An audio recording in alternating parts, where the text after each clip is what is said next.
Hi dear fellows, welcome to our new lecture. Our previous lecture is based on the time series data stationarity. In the previous lecture, we check that how can we check the stationarity of the time series data. In this lecture, we are going to check that how can we tell about the stationarity of the panel data. Before going into EViews file, I hope that you all are aware how to create panel data. If someone don't know that how to make panel data, then first look at that how can you make panel data. As I already converted the file into panel data, but let me show you how can you make your own panel data. Okay, it is very simple procedure. As you can see that this column is showing number of years for each country. uh, this column is showing every country. My data start from 1980 and it end at year 2017. You see that uh, at the row where Pakistan data ends, in the very next row India's data started. And similarly, when in which row the India's data end, the very next row Sri Lanka data started. So it is a way that how you make your panel data. These series code are showing that one for Pakistan, two for India, and three for Sri Lanka. Because in EViews file it did not read uh, the variable or alphabeticals, so you have to give some code to your countries. So what is the guideline? The guideline is this variable is GDP, so you have to put GDP of all countries in this column. Okay, I repeat it again. You have to put all countries GDP data in one column. I have three countries, so I have put the GDP data of all three countries in this column. Okay, at this point it contains the GDP for Pakistan. After this, it is the data for GDP data for India, and here it is the data of GDP for Sri Lanka. So it is very simple way to make a panel data. What is the guideline? The guideline is that you have to put your one variable data of each country in a single column. Okay. Similarly, CPI, which stand for Consumer Price Index. In this column, I have data for all three countries. Okay. And in this column, FDI, foreign direct investment. In this column, I have data for all three countries. Okay. From this point to this point, it is showing the data of FDI for Pakistan, and from this very next line, it is showing the data of FDI for India. Okay, similarly, up to this point, it is showing data FDI for India, and to very next row, it starts showing the data for Sri Lanka of FDI. So this is the way that you make a time series data into panel data. You have data for GDP, CPI, FDI, and many other variables in time series in many separate files. So what you have to do, if you have five countries, okay, what is the first step? The first step is that uh, you have to enter your start date of the data, and then last date of the data.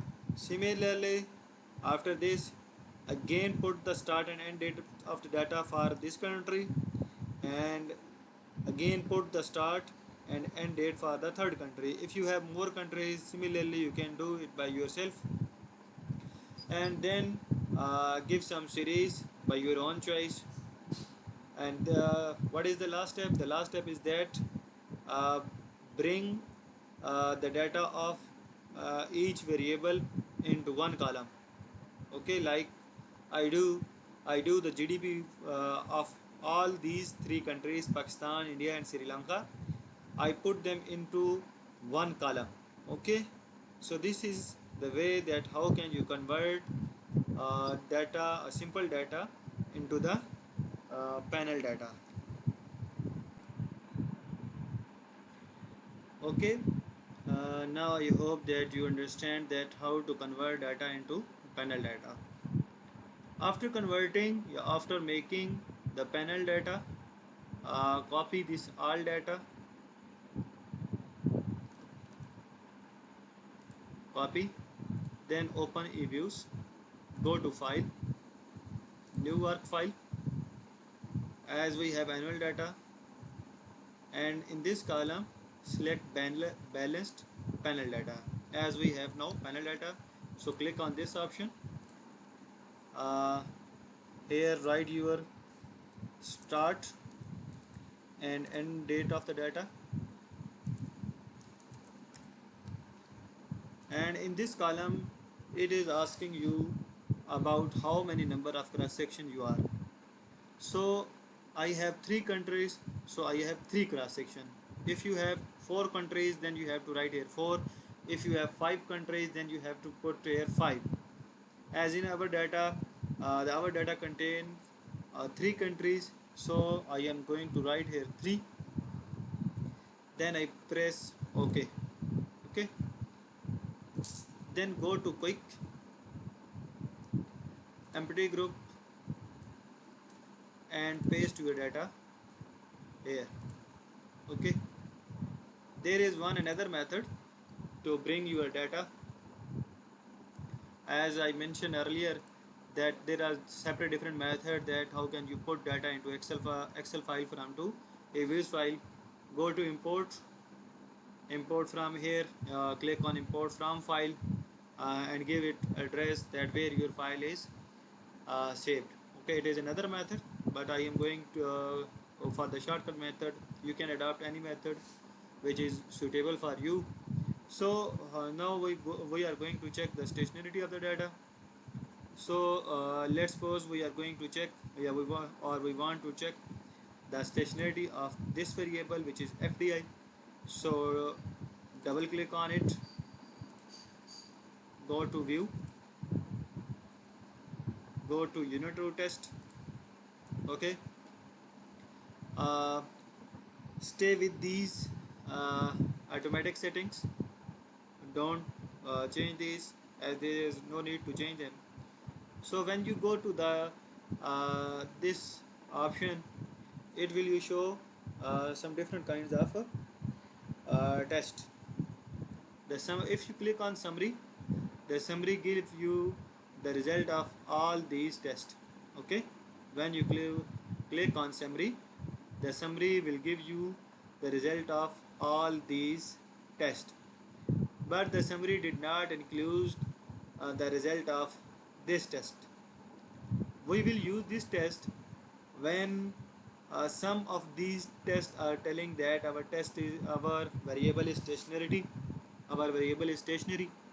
and some tests are telling us that our data or variable is not stationary.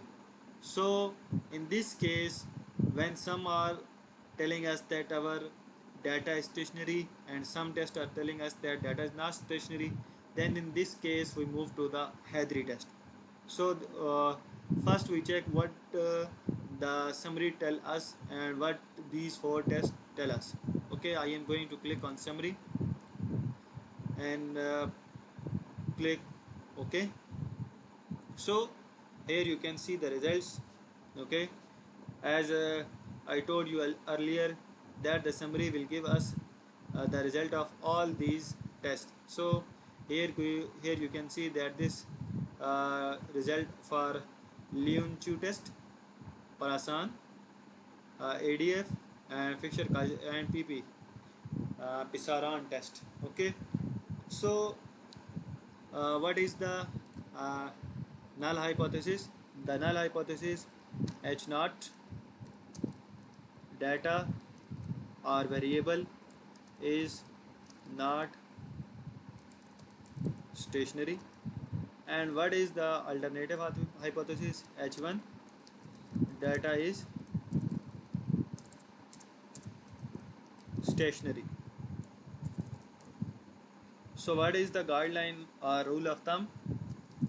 If the sorry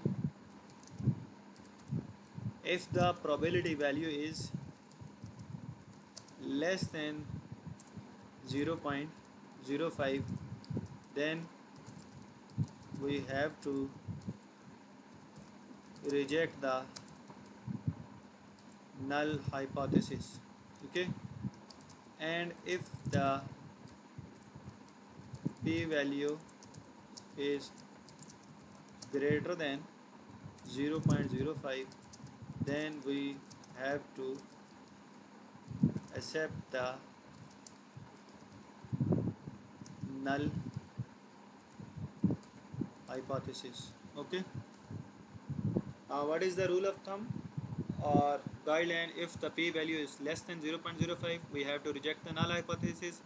If the p value is greater than 0.05, we have to accept the null hypothesis. So what is the probability value? Probability value is exact 0.05. Okay, you can but the number after 5 is 8, so when we round about it, it becomes 0.06, which is greater than 0.05, which means that we have to accept H naught, which means that data is not stationary. Okay, so let's move to the next text. Its probability value is 0.01, which is less than 0.05, and the ADF test probability value is also less than 0.05, and this test probability value is also less than 0.05. So out of 4, 3 of them telling us that its probability value is less than 0.05. So which means that we have to reject the null hypothesis and we have to accept the alternative hypothesis, which means the data is stationary. Okay, so now we move to the other variable. Let's suppose it is GDP. Double click on it, go to view, then go to unit root test, click on summary. Okay, press OK. As you see that all the test probability value is less than 0.05, so we reject the null hypothesis, which means that we have to accept the alternative hypothesis, as it indicate that our data is stationary. Okay,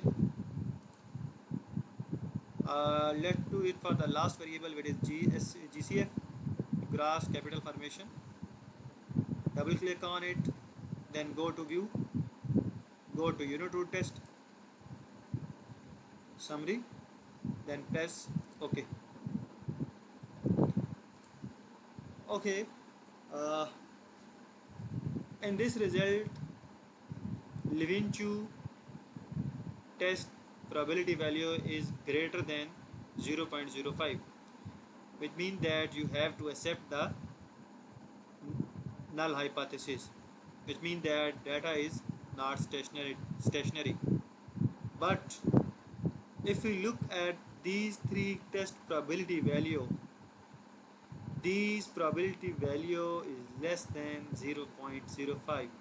Okay, which means that we have to reject the null hypothesis, as their probability value is less than 0.05. So we have to reject the null hypothesis and accept the alternative hypothesis, which means that our data is stationary. Okay, So in this case, when most of the tests are telling us that our data is stationary, or most of the tests are telling us that data is not stationary, so we go to that option.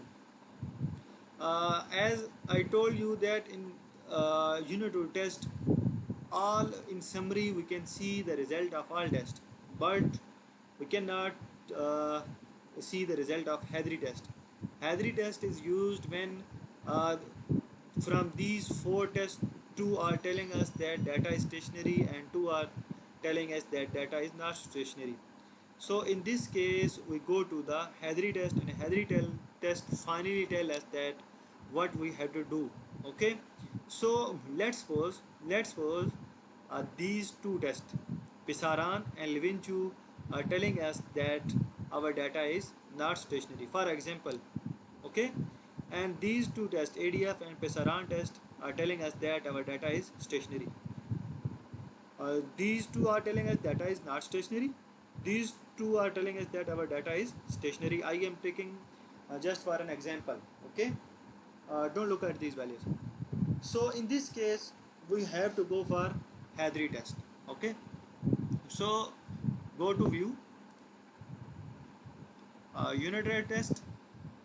In summary, click on Hadri test.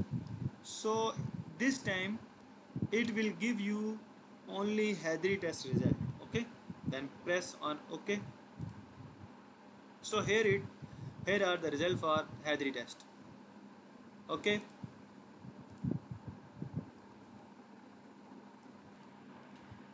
okay, but before going to interpret these result, uh, I want to tell you that in case of Hadri test, our H naught is different from the previous cases. In case of Hadri test, our H naught is data is stationary, and alternative is data is not stationary. So keep it in mind. Okay, as we discussed in the previous cases where the H naught data is not stationary, but in Hadri test it will become opposite to these. In Hadri test we write data is stationary in H naught and data is not stationary in H1. Okay, so if the probability value is less than 0.05, we have to reject the H naught. Okay, we have to reject this H naught, by meaning that we have to accept H1, which means that data is not stationary. Okay, I repeat it again. In case of Hadri test, our H naught and H1 are different from the previous or old cases. In Hadri test, we use H naught as data is stationary and H1 data is not stationary. And when we use Hadri test when in the summary, out of 4 tests, 2 are telling us that our data is stationary and 2 are telling us that data is not stationary. So in this case, we move toward the Hadri test, and Hadri test tell us that data is stationary or not. Here you can see also the null hypothesis, the data is stationary. Okay, so in each case null hypothesis also present there. Okay, I hope that this lecture is informative for you. Keep doing practice and give me your feedback. If you have any question, please do tell me. uh, Good luck and goodbye till for the next lecture.